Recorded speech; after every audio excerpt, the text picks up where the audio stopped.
Grab those Powerball tickets. Here's another look at the winning numbers we brought you at the top of our newscast. The numbers to win: 4, 8, 19, 27, 34, and the Powerball is 10. Some low numbers there. As we go in depth as Powerball fever grips green country, some are asking, why isn't that revenue helping education? The breakdown of where your money is going is not as simple as it sounds. 2 Works 2 anchor Stephen Rummel live tonight following the money for us. Stephen?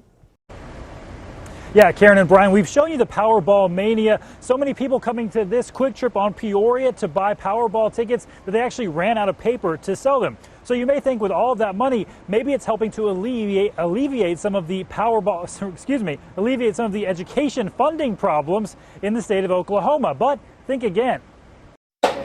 Thinking about what you would buy with $1.5 billion is a lot of fun. Definitely take us on vacation, like Mexico. First, I'm going to pay off all my bills and then get a brand new truck. Probably buy a small country. We showed you how many BOK centers and gathering places you could buy. But a set of numbers that is far less fun, the $2.1 million Tulsa Public Schools Superintendent Deborah Gist is announcing the district is slashing from its spending due to the state's budget problems. I'm incredibly concerned. The Oklahoma Board of Education announcing mid-year cuts of $47 million statewide. $47 million is about 3.1% of tonight's jackpot, by the way. But for school districts across the state, it means much more. Some poorer districts are at risk of shutting down. And for Tulsa, it means a hiring freeze, cutting travel, and more.